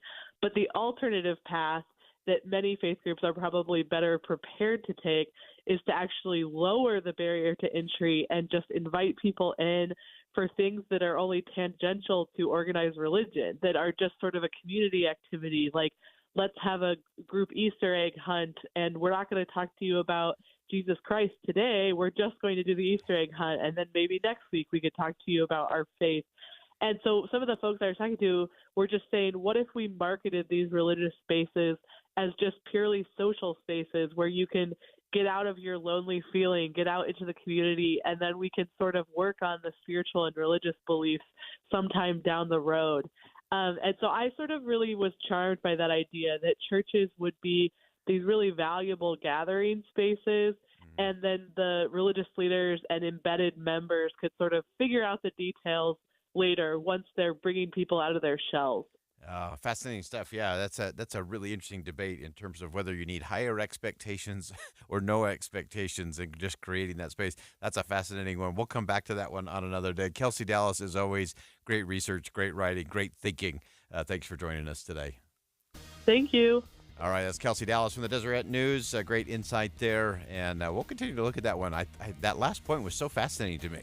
Is it that we need higher expectations or lower expectations? What is it that will actually make a difference in the end? We'll step aside for some bottom-of-the-hour news. More Inside Sources coming up next.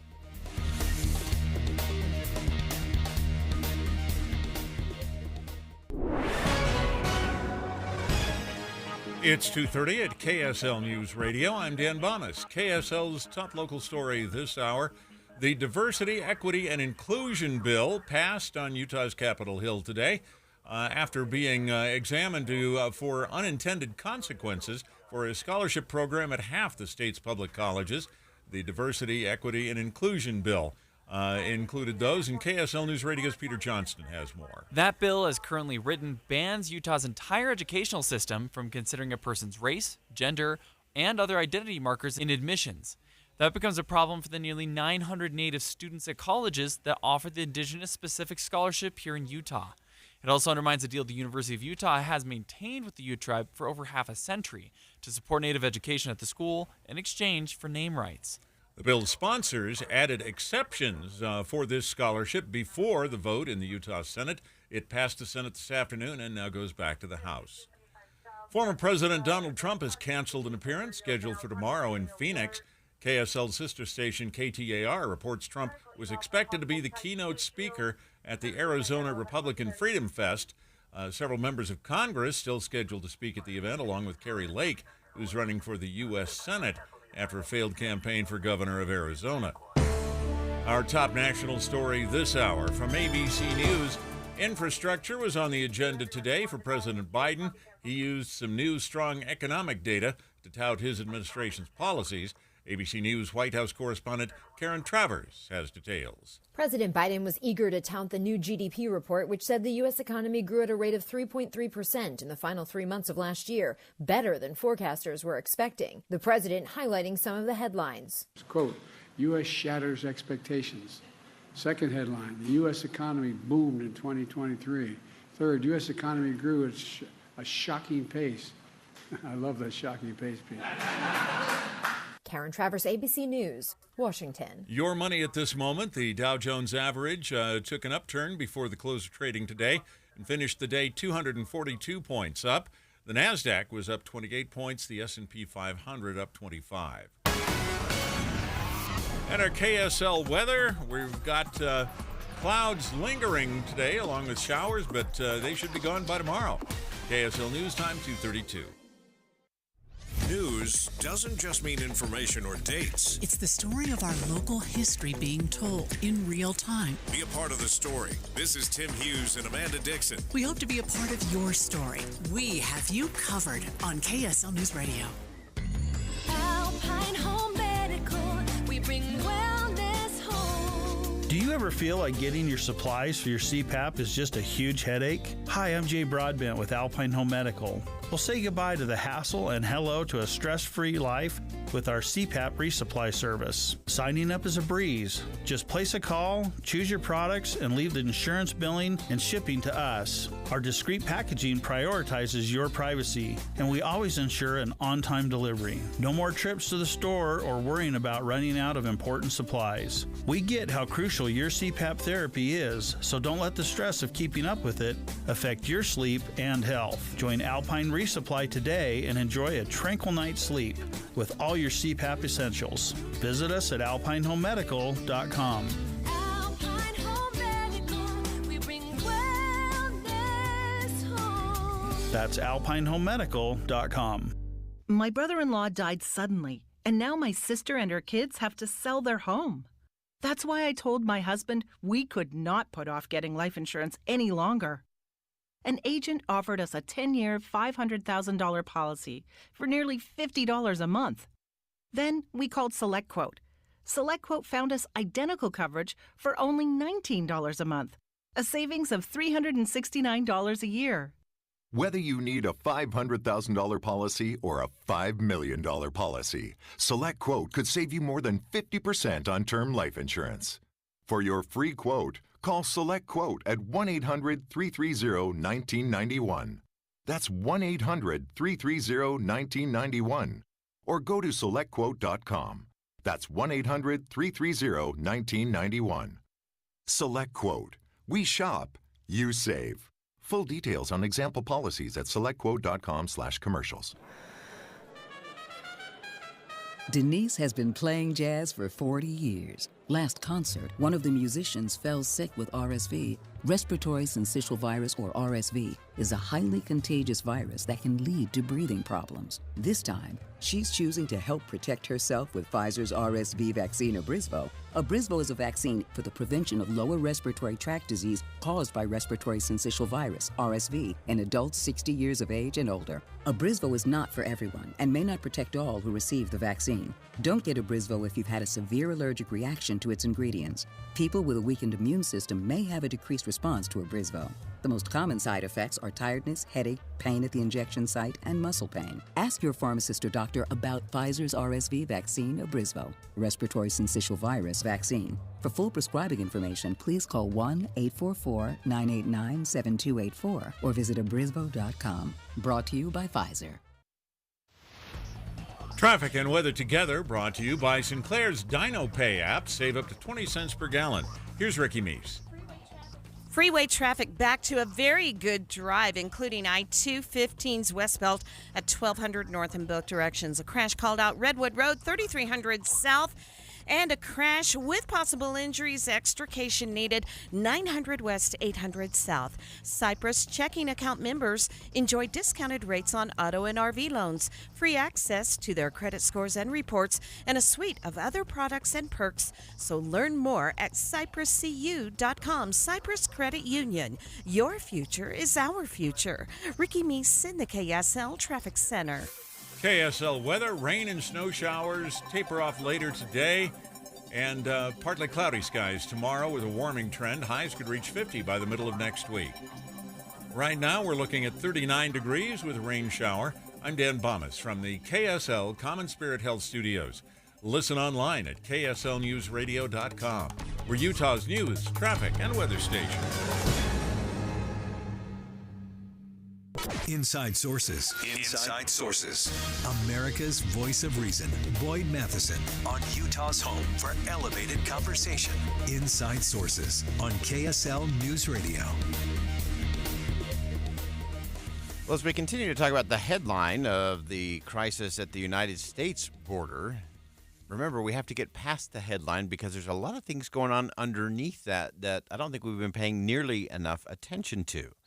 There was a great piece in The Hill, at thehill.com, by Arturo McFields, a former ambassador of Nicaragua to the Organization of American States. He's a journalist, Nicaraguan diplomat, and a fantastic piece. And Arturo joins us on the line to talk about what's going on in Ecuador, how that might impact what's going on at the U.S. border as well.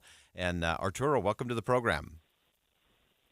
Thank you for the opportunity to be with your audience and talk about a very critical issue at this moment. Yeah, and you talked about this, and it's such a great piece at thehill.com talking about the narco violence in Ecuador. So kind of break that down for us. Set the stage of what is happening inside of Ecuador. What does that look like? And then how will that impact us here in the U.S.? Well, for many years we've been listening about the situation in Colombia, but we have not heard much about Ecuador. But the situation is as follows. You have Ecuador, a country where the currency is the U.S. dollar, a country that has a very massive and modern port infrastructure that gives an open door for many countries all over the world. And on top of that, the neighbors of Ecuador are Colombia and Peru, the two largest cocaine producers perhaps in the world. So having all these conditions, it makes it a country with a great negative potential, let's say, for drug trafficking and organized crime. The situation has been getting worse and worse, especially during the last few years. Ecuador had a leftist president called Rafael Correa. During his mandate as president of Ecuador, he basically expelled from the country the delegations or the teams from the Drug Enforcement Agency of the United States, the DEA. The DEA was expelled, and the collaboration with the U.S. in the fight against drug trafficking went totally down. And just to put the cherry on top, one of the most important military bases for to combat drug trafficking in the country was shut down. So in that way, the country became like pretty much vulnerable to drug trafficking. Yeah. And on top of that, during 10 years of President Correa, which is a leftist communist president, he brought the Cubans to the country and promoted a policy of very, very, very little controls in the borders. Yeah. So you have Peru, you have Colombia, of neighbors, and through the years, the things was getting worse and worse. Then you have Democratic president, but the seed of the problem of drug trafficking and organized crime was just there. Yeah. And over the last 2 years, it has exploded. And this year, it became really bad. So the president of that country has decided to start a war against drug trafficking because things are getting out of control. We have explosion of car bombs. The drug traffickers and cartels took by surprise a national major TV station, and they practically are saying to the government, we are stronger than you. Wow. Unfortunately, one of the positive things that we have to say is that the United States has been on top of it, and a delegation from the Southern Command of the U.S. This week arrived to the country, and it's been very supportive of the situation in Ecuador, and the cause of the president Daniel Noboa, which is the president right now in the country, is a democratic elected president, and his cause, his fight against drug trafficking has received a lot of support from Republicans and Democrats, and that's something that doesn't happen every day, and it's very positive. The situation in Ecuador, let's be clear, we are talking about 17 million citizens that in desperation, the only opportunity to have a better life is to look for a better life in the north, in the United States of America. So that's why it's a very important situation to pay attention to it. Like I said, it's a very positive thing that the United States is being on top, is trying to support this war against drug trafficking, and hopefully things will get a little bit better. That's the hope that we have right now. Great perspective. Arturo McField's former ambassador of Nicaragua to the Organization of American States. He's a journalist, Nicaraguan diplomat. Great perspective. This is one that a lot of us are not talking about or being aware of. You mentioned some of the bipartisan work that's going on with Senator Marco Rubio, Republican from Florida, Tim Kaine, a Democrat from Virginia, amongst others who have issued a bipartisan statement supporting the Ecuadorian people and the government. And again, this is one of those that's kind of off the radar, but clearly influencing what's going on in terms of drugs coming to the north, as well as those seeking a better life coming to the north. Arturo, thank you so much for your perspective, and great piece everyone should check out at thehill.com today. Arturo, thank you so much for joining us. We look forward to having you back. Thank you for the great opportunity to talk to you and your audience. Wonderful. Again, that's Arturo McField, the former ambassador of Nicaragua to the Organization of American States. And I know that probably wasn't on your radar today in terms of a crucial conversation, but it is one. I thought it was interesting how he laid it out, that for 10 years under the Carrera regime, the government there, that it really was open. And because Ecuador has the port infrastructure, it's based on the U.S. dollar in terms of the economy, high levels of corruption in the government, and the bringing in of Cuban advisors, strategic alliances with criminals and criminal organizations. That's why they are where they are today. And then, of course, President Noboa, democratically elected, has really made this his war on the narcotics, the terrorist groups, the organized crime that's happening there. And so all of that is one we also need to keep our eye on because that's something where, again, we've got to be supportive, or otherwise that continued flow of both narcotics, illegal drugs, and those coming across the border continue. And so we have to keep all of those things on the radar screen as well. So interesting things coming out of Ecuador today. Just keeping you posted on all of that. It does impact the conversations that's happening in Washington, D.C. as it relates to border security. And we'll continue to follow all of that. We'll step aside for one last break. We'll come back with some final thoughts on Inside Sources. Stick around. We'll be right back.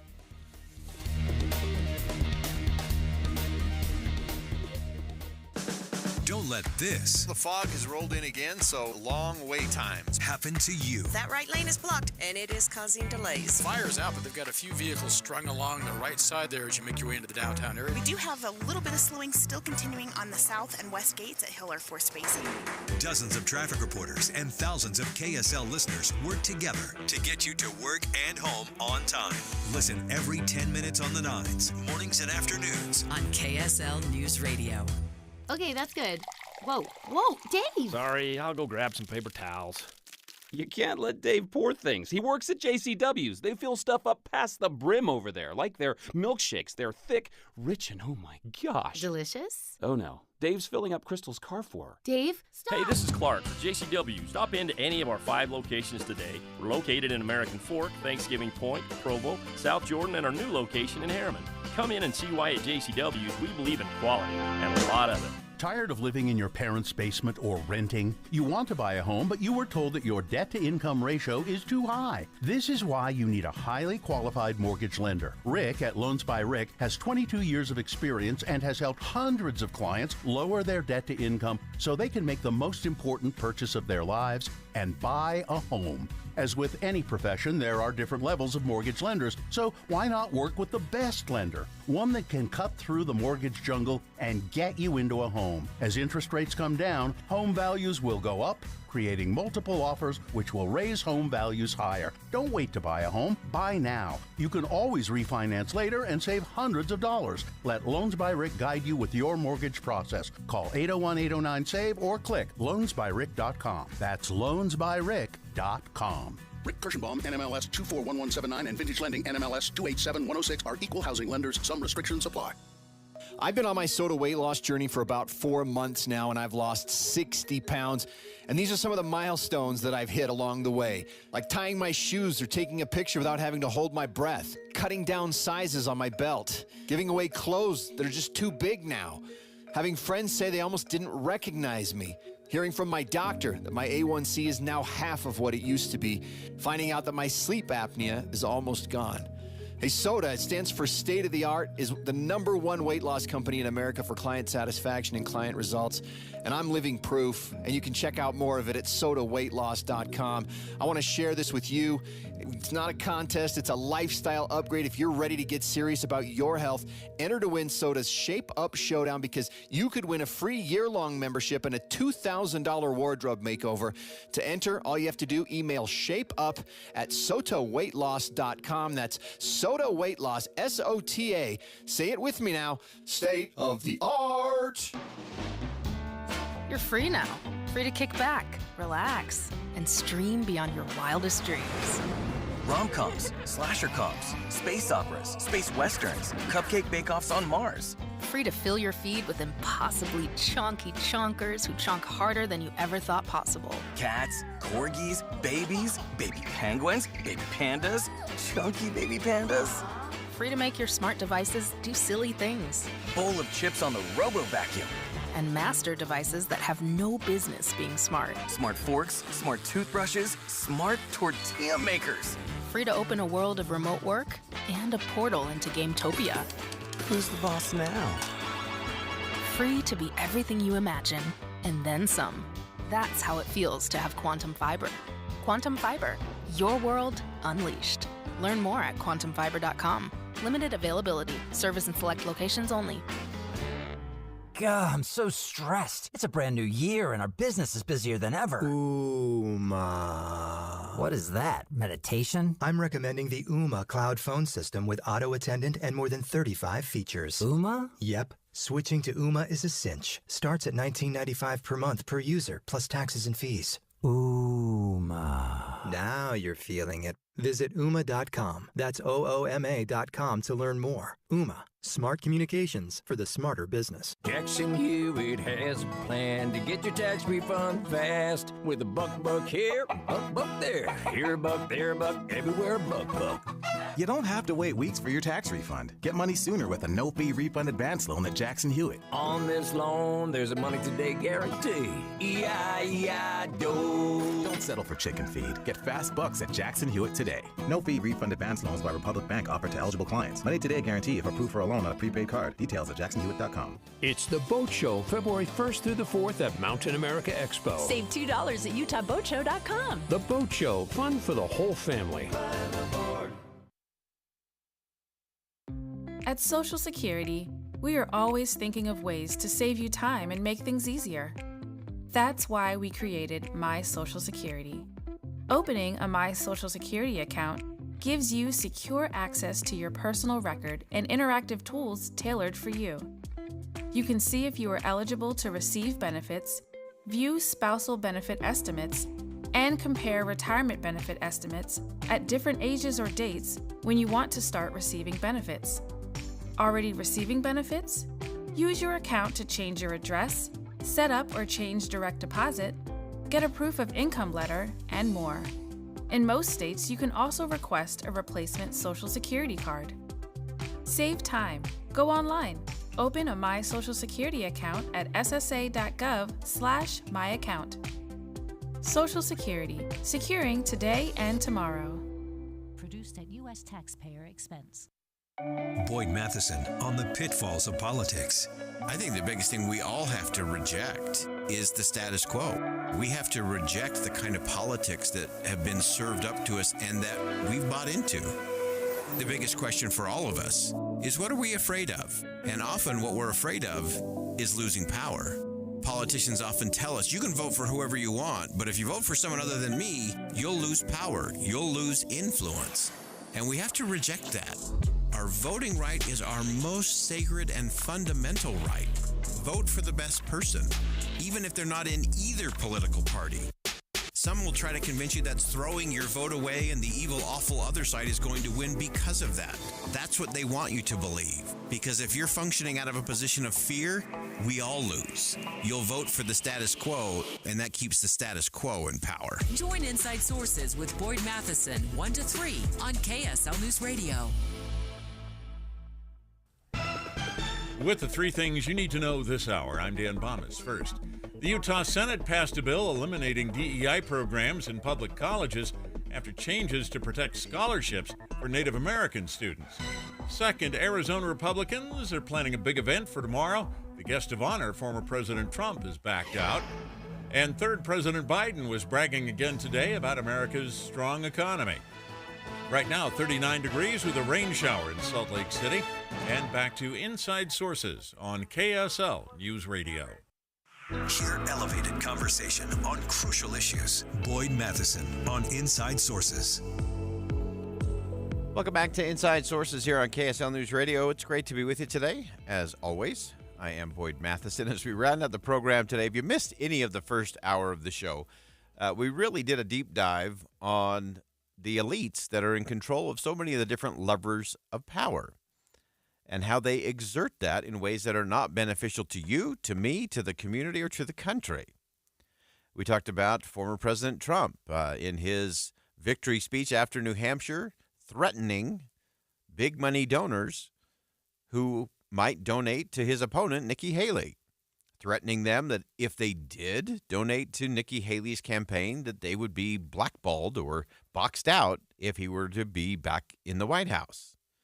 We also focused on some Democratic organizations who have been targeting the No Labels group, attempting to keep them off the ballot in states because they are afraid that if that third-party candidacy emerges, that will not be good for their preferred candidate in current President Joe Biden. We talked about capitalism, and not just the pure form of capitalism and free markets, but crony capitalism, political capitalism, where the wealthy and the well-connected get advantages because of who they know or that they can hire an army of lawyers and lobbyists to influence peddle. It is why 6 out of the 10 wealthiest counties in America are suburbs of Washington, D.C. They don't produce things. They don't manufacture things. It's all power, money, and influence peddling. That's controlling what's going on. We talked about subsidies in a wide range of things where government puts its thumb on the scale to the advantage of some over others. And those who get the advantage are usually those who have wealth and are well-connected.